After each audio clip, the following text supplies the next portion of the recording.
ભરૂચના જંબુસરમાં તલાવપુરા પાસે જુગાર રમતા હોમગાર્ડના જવાન સહિત 4 આરોપીઓ ઝડપાયા। હોમગાર્ડમાં ફરજ બજાવતા રણજીત रहेजा સહિતના અન્ય 3 લોકોની ધરપકડ કરાઈ। ખાલિદ, ઇમરાન પઠાણ, મહમદ મલેકને પણ ધરપકડ કરવામાં આવી। અગાઉ પણ હોમગાર્ડ જવાન ઇંગ્લિશ દારૂના નશા સાથે ઝડપાયો હતો। આ સમગ્ર ઘટનામાં અન્ય 4 આરોપીઓ ફરાર છે। પોલીસે 82,000ના મુદ્દામાલ સાથેની બાઇક અને 4 મોબાઈલ કબજે કર્યા છે।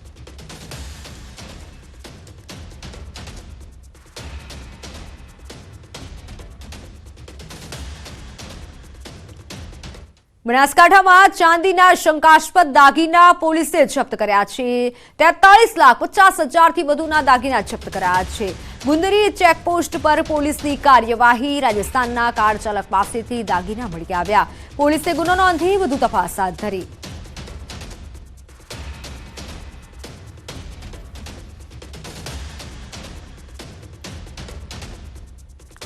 અમદાવાદના જોધપુરમાં આવેલી લોટસ સ્કૂલ વિવાદનો મામલો। સ્કૂલ દ્વારા લેટ ફી, દંડ અને આરટીઈના બાળકોને કાઢી મૂકવાની નોંધાઈ હતી ફરિયાદ। શાળાએ આરટીઈના બાળકોને કાઢી મૂકવાની ધમકી આપતા શાળાને નોટિસ ફટકારાઈ હતી। વાલીઓના વિરોધ બાદ ડીઈઓએ લોટસ સ્કૂલમાં તપાસ હાથ ધરી અને નોટિસ ફટકારાઈ છે।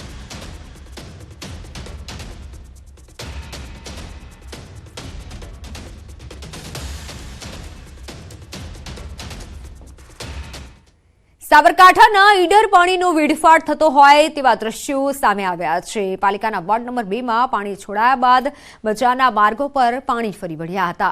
જ્યારે પણ પાલિકા દ્વારા અહીં પાણી છોડવામાં આવે છે ત્યારે આ પ્રકારે પાણીનો વેડફાટ થાય છે તેવા સ્થાનિકોએ આક્ષેપ કર્યા છે। બજારના મુખ્ય માર્ગો પર પાણી વહેતા થવાથી સ્થાનિકો અને રાહદારીઓને પણ ભારે હાલાકી થઈ રહી છે।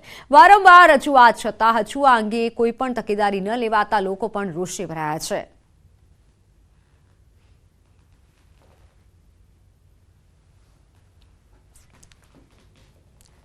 અરવલ્લીમાં ઘઉંનો પાક તૈયાર થતા મોડાસા માર્કેટયાર્ડમાં ઘઉંની આવક થઈ છે। જોકે ઘઉંના સંતોષકારક ભાવ ન મળતા ખેડૂતોમાં નારાજગી જોવા મળી રહી છે।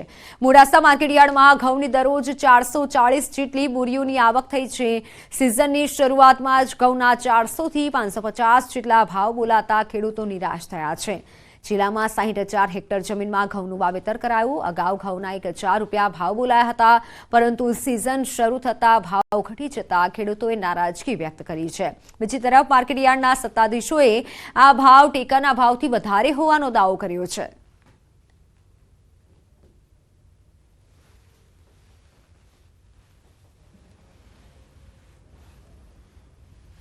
તો આ ભાવે તો ખેડૂતને ઘઉં પોસાય એવું જ નથી। આમાં તો ખર્ચો જ નથી નીકળતો, તો આ કેવી રીતે અમે ખેતી કરશું? આ ખેતી બંધ કરવાનો વારો આવશે અમારે। આ ભાવ 700ની ઉપર જાય તો ખેડૂતને પોસાય એમ છે। અને આ અગાઉ સિઝન નથી તો એ વખતે 1,000 રૂપિયા ભાવ ચાલતો હતો, અને અત્યારે સિઝન ચાલુ થઈ તો એકદમ ભાવ ઘટી જાય છે, એટલે ખેડૂતોને બહુ નુકસાન થાય છે। ઘઉંની આવક 500થી 600 બોરી સુધીની આવક છે। ઘઉંના ભાવ 480થી લઈ અને 555 સુધીના ભાવ પડે છે। મોંઘા બિયારણ અને ખર્ચાળ ખેતી છોડી ખેડૂતો હવે પ્રાકૃતિક ખેતી તરફ વળ્યા છે। જામનગરમાં આવેલા લીંબોડા ગામમાં પ્રગતિશીલ ખેડૂત રમેશભાઈએ ઓર્ગેનિક જીરાની ખેતી કરી છે। રમેશભાઈ છેલ્લા 7 વર્ષથી પોતાના ખેતરમાં ઓર્ગેનિક ખેતી કરી રહ્યા છે। રમેશભાઈ દર વર્ષે પોતાના 10 વીઘા ખેતરમાં ઓર્ગેનિક જીરાની ખેતી કરી છે, અને અગાઉ રમેશભાઈએ મગફળી, ચણા, રાય અને ઘઉંનું પ્રાકૃતિક રીતે ગૌ આધારિત ઓર્ગેનિક ખેતી કરી સારું ઉત્પાદન મેળવી ચૂક્યા છે।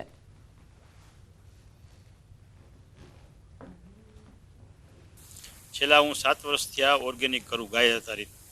પણ મેં જીરું વાવ્યું છે, એટલે જીરું ઓર્ગેનિક પ્રમાણે બહુ સારું અમારે સારો લાભ મળશે એવું લાગે છે અમને। પછી તો કુદરતી સપોર્ટ હવે હવામાન બધું કરે તો સારું। હું ઓર્ગેનિક ખેતી આ રમેશભાઈની વાડી જમીન વાવું છું, તો ઓર્ગેનિક કરું છું 2-3 વર્ષથી, એટલે આમ સારો લાભ જડે છે। પણ સુરતના શાકભાજી બજારોમાં લસણના ભાવ ચોથા આસમાને પહોંચી ગયા છે। ગૃહિણીઓનું બજેટ ખોરવાયું છે। અન્ય રાજ્યોમાંથી સુરત એપીએમસી બજારમાં લસણની આવકમાં મોટો ઘટાડો થયો છે, જેની સામે ડિમાન્ડ વધી છે। તો વિતેલા 3 વર્ષમાં લસણના પોષણક્ષમ ભાવો ન મળવાના કારણે ખેડૂતો અન્ય ખેતી તરફ વળ્યા છે। જે લસણના ભાવ વધારા પાછળનું મૂળ કારણ હોવાનું શાકભાજીના જથ્થાબંધ વેપારી જણાવી રહ્યા છે.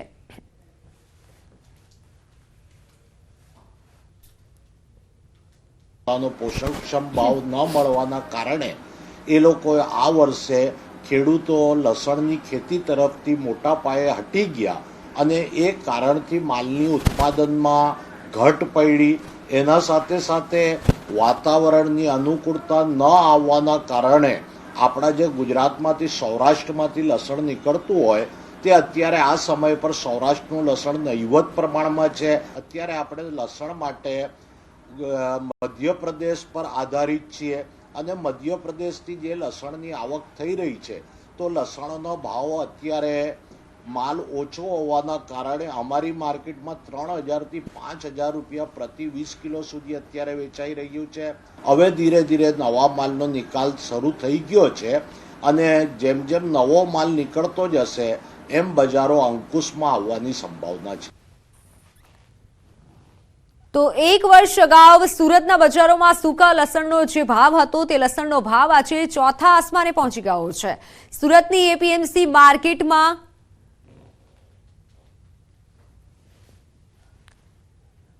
તો અન્ય સમાચારો પર નજર કરીએ. દેશભરમાંથી 10,000થી વધુ પ્રતિનિધિઓ હાજર રહેશે. આજથી ભાજપની 2 દિવસીય રાષ્ટ્રીય પરિષદની બેઠક બપોરે 3:30 વાગ્યે શરૂ થશે. આ બેઠક દેશભરમાંથી 10,000થી પણ વધુ પ્રતિનિધિઓ ભાગ લેશે. પાર્ટી અધ્યક્ષ જેપી નડ્ડા અને પ્રધાનમંત્રી મોદી ધ્વજારોહણ કરશે. દિવંગતોને આપવામાં આવશે શ્રદ્ધાંજલિ.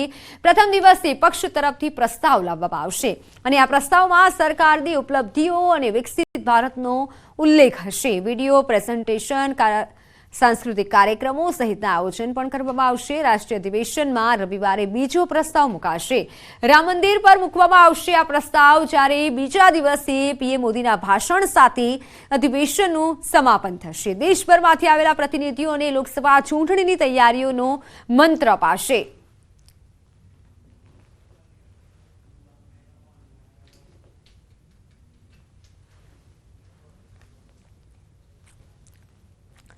અમદાવાદમાં શરૂ થયેલી સિગ્નલ સ્કૂલને આજે 1 વર્ષ પૂર્ણ થઈ ગયું છે. ગુજરાત સરકારની પ્રેરણાથી ગુજરાત લીગલ સેલ અને એએમસીના પ્રયત્નોથી સિગ્નલ સ્કૂલની શરૂઆત કરાઈ છે. આજે સિગ્નલ શાળાને 1 વર્ષ પૂર્ણ થતા બાળકો માટે સ્પોર્ટ્સ ડેનું આયોજન કરાયું છે.